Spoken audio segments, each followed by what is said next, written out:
Journalistes, vous avez la parole. Merci Madame la Présidente. Alors oui, c'est un amendement assez simple puisqu'il vise à supprimer l'article. Pourquoi supprimer cet article premier? Vous savez qu'il s'agit des périmètres de protection. Je vous en ai un peu parlé hier. On est ici dans une mesure qui va au-delà de ce que permet l'état d'urgence actuel, en termes de moyens offerts au préfet, puisqu'il peut fixer un périmètre pour une durée d'1 mois, à contrario des 24 heures de l'état d'urgence qu'il doit renouveler par arrêté successif, et de périmètre qui est bien circonstancié à un événement ou des raisons particulières. Là, on voit que la durée allongée de cet article peut permettre de mettre en place des périmètres de sécurité beaucoup plus larges, beaucoup plus flous et beaucoup plus longs. Mais ce n'est pas le seul point qui nous donne matière à rejeter cet article. C'est aussi l'introduction de la police municipale, mais surtout des agents de sécurité privée dans des prérogatives de service public pour ce qui est qui sont des fouilles. Vous savez qu'il y a eu des diminutions quand même importantes des moyens humains de la police, de la gendarmerie, et que même si les recrutements sont repartis à la hausse, on voit bien qu'en mettant en place ce genre de mesures, c'est un nouveau marché qui s'ouvre pour la sécurité privée, avec ici déjà 160 000 agents de sécurité privée, mais bientôt 250 000 au vu des projections à venir. 8 milliards d'euros, c'est le chiffre d'affaires annuel de la sécurité privée. Sans doute sera-t-on à 10, 11, mais c'est surtout philosophiquement de passer des prérogatives de puissance publique, de service public, à des agents de sécurité privée. Alors on nous dit sous le contrôle d'un officier de police judiciaire. Moi, ça me semble assez compliqué qu'il y ait un officier de police judiciaire qui contrôle tous les agents de sécurité privée. Ceux qui connaissent comment ça se passe dans le monde réel savent bien que l'OPJ, il est quelque part ailleurs et pas derrière chaque agent. Sinon, on mettrait un OPJ pour procéder au contrôle en tant que tel, sans compter que ça puisse poser des problématiques si on est sur des périmètres d'1 mois renouvelés pour les habitants des quartiers qui pourraient être concernés par ces périmètres de protection, d'ouvrir son coffre de voiture à chaque passage pour rentrer chez soi ou pour partir de chez soi tous les jours ou plusieurs fois par jour si on est amené à se déplacer plusieurs fois dans la journée. À mon sens, cet article n'est pas utile puisque dans le droit actuel, le préfet peut déjà mettre en place des périmètres de sécurité, mais on y reviendra dans un autre argumentaire tout à l'heure. Merci. Je vous remercie. Il y a une demande de prise de parole de Madame Marie Guévenot. Excusez-moi. Avis du rapporteur, excusez-moi. Oui, l'avis est défavorable. Votre argumentaire est un peu caricatural parce qu'on va étudier de manière plus approfondie l'article 1er. Et contrairement à ce que vous soutenez, l'article 1er de cette loi offre des garanties par rapport à l'article 5 de la loi sur l'état d'urgence, notamment les périmètres de sécurité sont limités à la lutte contre le terrorisme. Il y a la suppression, ça je pense que c'est un point important, du délit de ne pas se soumettre au contrôle. Et puis quant la question sur les agents de sécurité privée, bien au contraire, je pense que le texte offre des garanties, notamment leur action sera placés sous l'autorité des OPJ et contrairement à ce que vous dites, ils ne pourront pas procéder à la visite des véhicules. Donc avis défavorable. Même avis. Marie Guévenot. Oui, pour compléter ce qu'a dit le rapporteur, la question qui nous est posée ici, c'est comment on garantit la sécurité des événements, comment on se prémunit de la menace que constituent certains individus. Et il s'agit ni plus ni moins d'organiser dans des conditions de sécurité suffisantes et proportionnées des manifestations qui présentent sur un contexte national des enjeux tels qu'il faut permettre au préfet des moyens supérieurs d'organiser ces événements. Ça a été parfaitement illustré par l'Euro 2016 et ces périmètres qui avaient été mis en place. Donc pour le groupe En Marche, nous serons défavorables à cette proposition d'amendement. Madame Catherine Kamowski. Oui, merci. Oui, effectivement, c'est toujours un exercice très délicat qui nous est proposé sur cet ensemble de textes entre la sortie de l'état d'urgence, par essence exceptionnelle, comme l'a rappelé notre rapporteur, et l'établissement d'un état de droit adapté aux nouvelles conditions créées par la nature changée du terrorisme qui nous frappe tous. Et de fait, cet amendement qui nous parle de surenchère sécuritaire à propos de la création de périmètres de sécurité oublie quand même que nous sommes avant tout là pour prévenir et protéger la vie des citoyens lors d'événements importants. Et je crois que, contrairement à ce qui est dit, ce ne sont pas les atteintes graves à la liberté, aux libertés fondamentales qui sont permanentes. Ce qui est permanent, c'est la menace terroriste. Ce que l'on bat en brèche, par contre, c'est la liberté de rentrer chez soi vivant pour chacun après un concert ou un match, voire même un meeting politique d'envergure. Donc, je pense que, contrairement à ce qui est dit, les mesures sont effectivement, ainsi que Marie Guévenoux l'a rappelé, tout à fait proportionnées à la menace. Et par définition, cet amendement, je ne peux pas, comme nous l'avons dit, le voter. Monsieur Philippe Latombe. Merci Madame la Présidente. Au-delà de tous les arguments qui ont été donnés et qu'on partage sur le fait que nous ne souhaitons pas aller dans la suppression de cet article, on remarque simplement que la France Insoumise a systématiquement, pour chacun des articles, déposé un amendement de suppression. En gros, de toute façon, vous ne voulez pas de ce texte. Vous ne voulez pas de ce texte pour l'article 1, ni pour l'article 2, ni pour l'article 3. Donc c'est assez clair. Mais vous n'utilisez pas ces arguments de atteinte à la liberté, atteinte à tout ça. À chaque fois, on a déjà eu cette discussion hier, on va y passer des heures si on continue comme ça. Vous ne voulez pas de ce texte, vous l'avez dit, ok. Non mais j'ai bien compris que c'était votre travail et que c'était le travail de... On est d'accord. On est aussi là pour sortir de l'état d'urgence et pour trouver des situations qui permettent d'assurer la sécurité de tout le monde. Voilà, c'est une position de principe que vous avez prise. Je souhaitais simplement le pointer pour dire que systématiquement, vous aviez déposé une suppression. Et on aura cette discussion à chacun des articles. Donc je le fais une seule fois pour l'ensemble des articles, je vous le dis. Ce n'est pas la vision que nous avons aujourd'hui du texte. Nous souhaitons sortir de l'état d'urgence. Nous souhaitons que ce texte puisse aboutir et protéger nos concitoyens.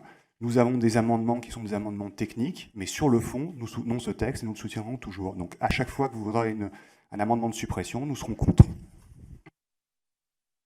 Madame Alice Toureau. Oui, merci Madame la Présidente. Deux observations d'abord sur la position de la France Insoumise. Je rejoins mon collègue Latombe pour dire aussi que c'était tout à fait contradictoire cette position-là, puisque vous ne voulez pas, vous voulez sortir de l'état d'urgence. Vous ne voulez pas sortir de l'état d'urgence ? Si, vous voulez sortir de l'état d'urgence, mais vous refusez ce texte qui va pourtant vers plus de liberté que l'état d'urgence que nous avons aujourd'hui et qui se poursuit depuis plusieurs mois. Ensuite, deux remarques juridiques. On va faire un petit peu de droit, puisque vous avez dit tout à l'heure que cet article 1 irait plus loin que l'état d'urgence que nous avons aujourd'hui. C'est faux, pour deux raisons, notamment sur les conditions de mise en œuvre, puisque aujourd'hui, ce qu'on vous propose, c'est d'assurer la sécurité d'un lieu ou d'un événement qui est soumis à un risque d'acte de terrorisme, ce qui n'est pas le cas aujourd'hui. Simplement, la condition exigée aujourd'hui, c'est que la zone doit se trouver dans une circonscription où l'état d'urgence est déclaré. C'est beaucoup plus large. Donc ici, on restreint le périmètre d'application. Et ensuite, quant à la forme de l'arrêté qui doit être pris par le préfet, nous, ce qu'on propose, c'est qu'il soit motivé, cet arrêté, ce qui n'est pas le cas aujourd'hui. Et là, on va aussi vers plus de protection des libertés individuelles. Merci. Hugo Bernalicis. Merci. Je vois la perspicacité des différents commissaires sur le fait d'avoir regardé nos amendements de suppression, mais j'imagine qu'ils ne seront pas passés à côté de nos amendements de proposition. On pourra y revenir tout à l'heure. Parce qu'effectivement, nous voulons sortir de l'état d'urgence et pas en même temps y rester. Ce qui est quand même une bizarrerie macronienne, une nouvelle fois, de ces éléments de langage du « en même temps » et « en même temps » et « en même temps ». Effectivement, j'allais revenir sur le périmètre. Afin d'assurer la sécurité d'un lieu ou d'un événement soumis à un risque d'acte de terrorisme à raison de sa nature et de l'ampleur de sa fréquentation, etc., etc. N'importe quel lieu peut être concerné par cette définition.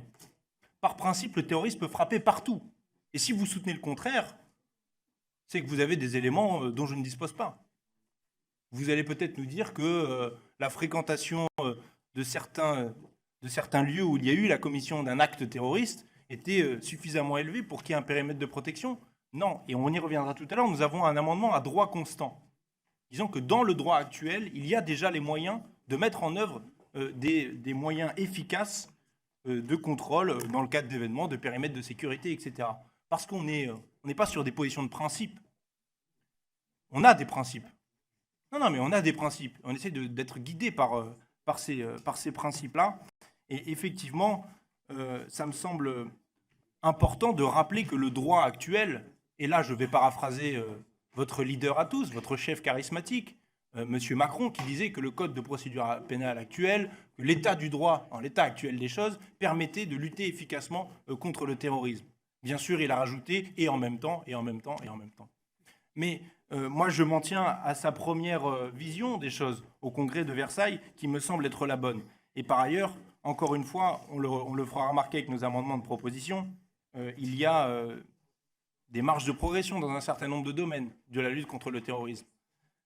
Et vraiment, je m'interroge sur la portée de ce texte. Si à droit constant, on peut avoir des résultats assez similaires, en tout cas un niveau de protection équivalent, à quoi ça sert de refaire un texte de loi avec un nouvel article disant qu'il y a des périmètres de protection, etc. Si ce n'est peut-être pour ajouter le fait que les agents de sécurité privée disposent de nouvelles dispositions. Mais on y reviendra tout à l'heure. Donc j'appelle à voter contre cet article et je dirais aux collègues du MoDem que la pédagogie, c'est aussi la répétition, donc on s'efforcera de répéter un certain nombre de choses. Madame Obono. Merci Madame la Présidente. Alors oui, pour aller dans le sens de mon collègue, vous avez dû prendre connaissance de l'ensemble des amendements et noter que sur les amendements que nous présentons, il y en a effectivement 19 de suppression et 29 de modification. Donc nous avons la capacité à la fois de nous opposer, pas simplement par principe, nous avons la capacité de nous opposer, pas simplement par principe, mais aussi par esprit de sérieux, parce que je pense que, et ce serait bien qu'on commence ces travaux avec en tête l'idée que nous sommes tous ici rassemblés pour faire en sorte que l'on puisse prévenir les actes terroristes, parce que nous sommes conscients du danger et qu'il n'y a pas d'un côté les personnes qui sont sérieuses et qui ont à même d'assurer la sécurité de nos concitoyens et de nos concitoyennes, et d'autres qui ne seraient là que pour le plaisir de faire des phrases.